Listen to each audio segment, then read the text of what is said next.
This is the part I wanted to get to today. Verse 30. This thing ministered to me so awesomely this week. I was completely amped to share it with you. This verse says, for this cause many are weak and sickly among you, and many sleep. Now, I've understood that in the past to mean that as a result of people not discerning the Lord's body, respecting it, respecting what he did, respecting the sacrifice that he made, people are weak and sickly and many sleep. Now, that could mean a lot of things. That's figuratively and literally. People being weak or sickly or sleep, meaning even death, okay? And that's a lot of broad senses of the meanings there. But I want you to know, I'm going to get into some more, and I'm going to tell you or break down these words for you and share with you how they minister to me. But before I get there, I want to talk to you about institutionalized religion and how they were so busy teaching us. This is something that I was sitting in the car thinking about this week. I was saying to myself, and I was sharing with my husband and my children, that institutionalized religion was so busy teaching us the rituals, that we needed to take this quote unquote communion, that we needed to be baptized. They were so busy teaching us rituals. You need to take communion. You need to be baptized. You need to do this. You need to do that. Oh, you need to tithe. Okay, you need to give special offering. All these rituals, they were so busy teaching us, but they failed to teach us the essential thing, which was what it was really all about. And, you know, I think about it, and maybe a lot of them really didn't know what it was about because they didn't discern the Lord's body. They didn't understand it. Okay, but they were in position where they had the ear of the people. So in my opinion, they should have been teaching us what it was about. And if they didn't know what it was about, they didn't have any business teaching us. They needed to be getting in the presence of the Father and understanding what it was about, okay? But what I was going to say was they were so busy teaching us how to take what they called communion and all the other rituals that they failed to teach us what love really was.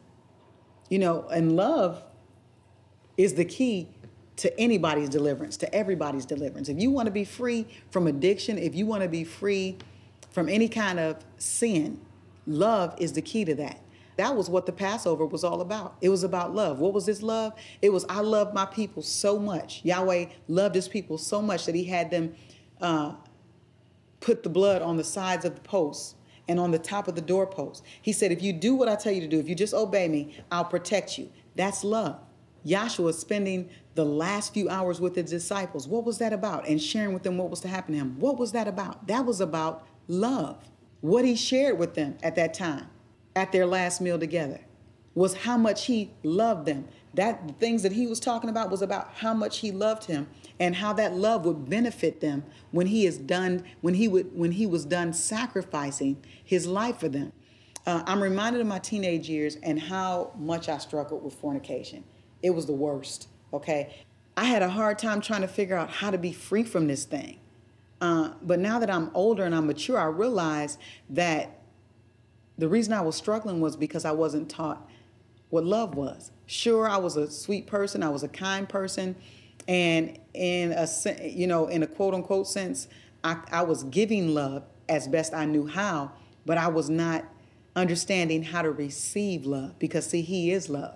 And yes, I had said what they call the sinner's prayer. I had accepted Yeshua in my heart, and I meant it. I was 5 years old. I meant it. But they didn't tell me what it was really about. I knew what I knew based on what the Holy Spirit was sharing with me. And throughout my life, the Holy Spirit shared a bunch of stuff with me about the relationship. But I'm saying in the place that I was in the MSI that I was in, there were things that were being withheld from me, which were a part of why I could not be free from the sin that I was in, because I did not clearly understand what was really going on. I was sharing with my children what the Holy Spirit spoke to me one day, and this cleared it all up for me when I was sitting in the car thinking about this, how all these rituals and stuff, none of that could have delivered me. None of that delivered me.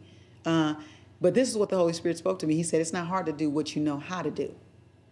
And what does that mean? It means if you know how to do something, if you know how to live right, it's not hard to do that. It's like, I said this in another video. If I know how to fix a car and someone brings me their car and says, I need you to fix my car, it's not hard for me because I know how to fix the car. So I'm not sitting up trying to go through a bunch of rituals and try to figure out what does this part mean and what does that part mean and what does this part do and what does that part do, and if I put this with that, what's going to happen? I absolutely understand what the car is made of and what it's built for, and so I can understand how to piece it together and how to fix it, how to repair it. Not discerning the body of Messiah. When you don't know the point of his death, This is my body broken for you. Me sacrificing to save you, my body, okay? And the blood he shed, the new agreement, which is love, you will walk in darkness trying to fulfill this whole thing by rituals to get his love. And it's not about the rituals. It's not about the physical act of taking or drinking wine and eating bread. That's not what this is about. It's not about this convolution of communion, which was instituted by Catholicism. It's not about that. He said, for this cause, many are weak and sickly among you, and many sleep. Now, I want to read you a couple of these definitions, and we're going to wrap it up. This word weak means lacking the power to perform.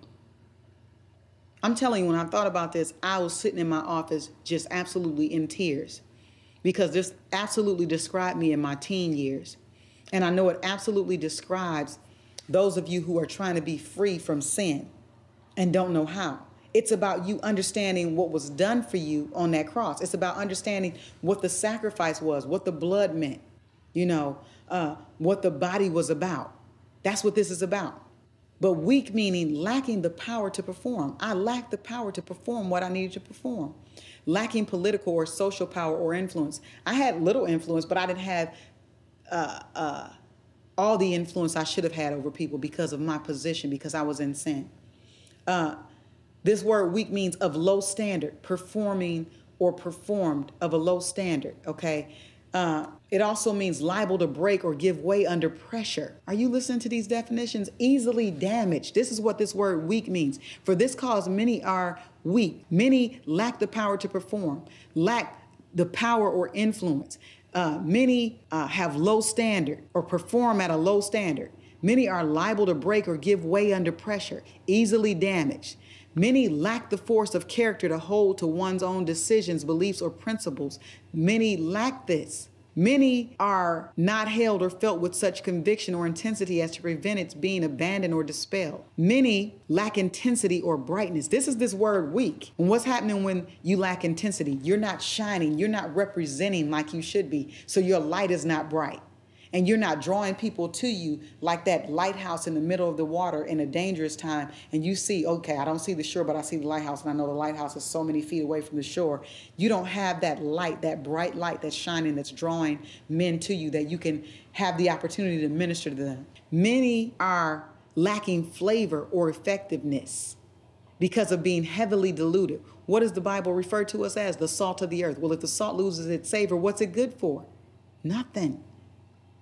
And the definition here, when it talked about being heavily diluted, reduced it to a cup of weak coffee. Now, I don't know about you, but I don't drink coffee, but I've had a cup of weak coffee before. And anybody that drinks coffee, knows you don't want a cup of weak coffee. That's just like flavored water, okay? And it's gross. Many are displaying or characterized by a lack of enthusiasm or energy, meaning they lack energy. Many are not striking or strongly marked, meaning you're not easily identifiable to people because of the life that you're living, because you don't discern, because you don't understand what was done for you. You don't understand the sacrifice that was made for you. So when you don't understand the ransom that was made for you, when you don't understand the justification, the deliverance, the sanctification that was made through the shedding of his blood, then you are weak. You lack the power to perform. You're not able to stand on any kind of conviction or hold to anything, to hold to any true decision. You follow?